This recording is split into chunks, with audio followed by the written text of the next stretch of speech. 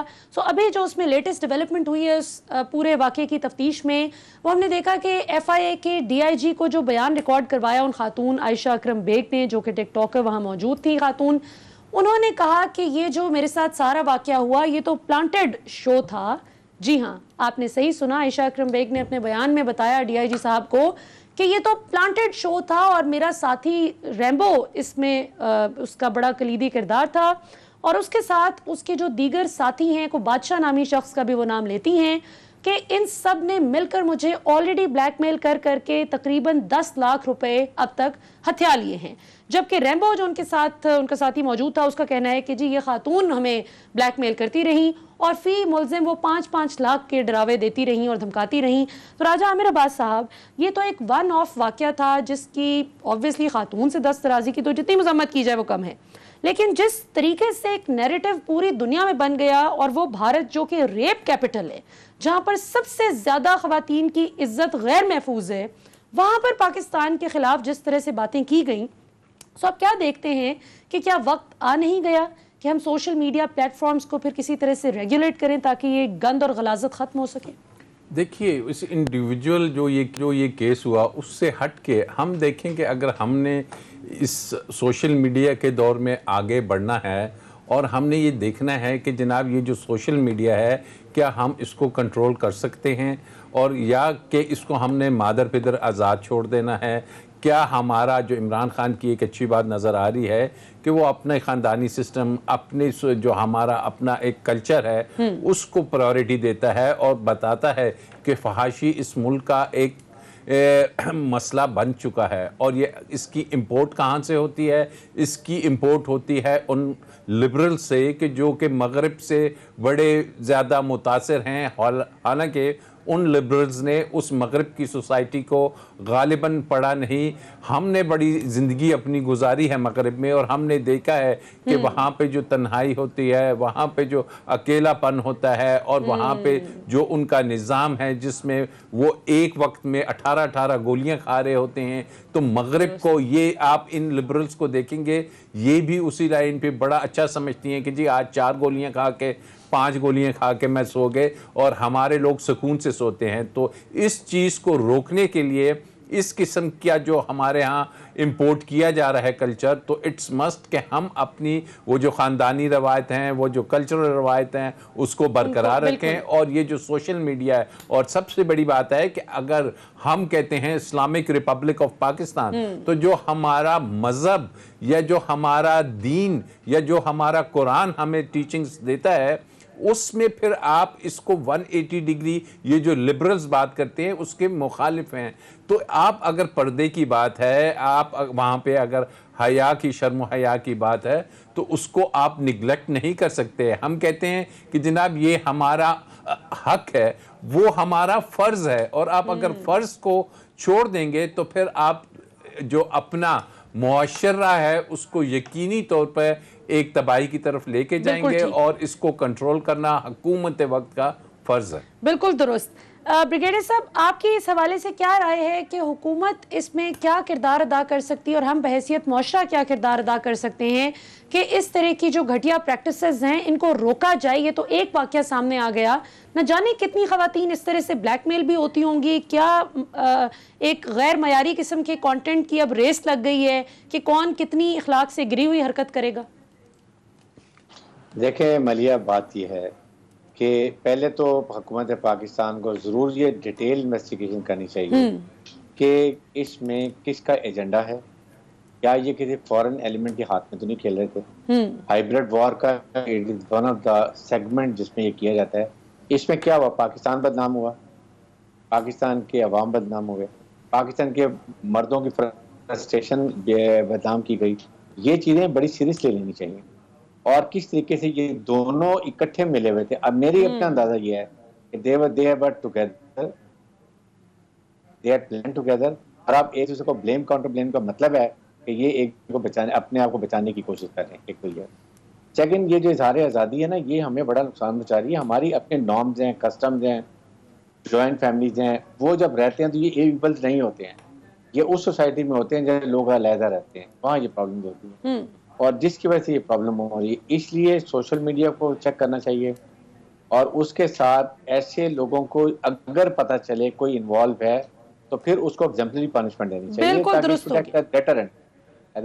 بالکل ٹھیک ہے صاحب, ہمیں جوائن کرنے کے لیے بہت بہت شکریہ. راجہ عامر عباس صاحب, ہمیں جوائن کرنے کے لیے بہت بہت شکریہ. ناظرین, ان کو ویسے لبرل نہیں سوڈو لبرلز کہا کریں, کیونکہ لبرل تو وہ ہوتا ہے جو فکری آزادی میں بلیو کرتا ہو اور اس کے بیہیویئر میں وہ چیز پھر مینیفیسٹ ہونی چاہیے. یہ تو کوئی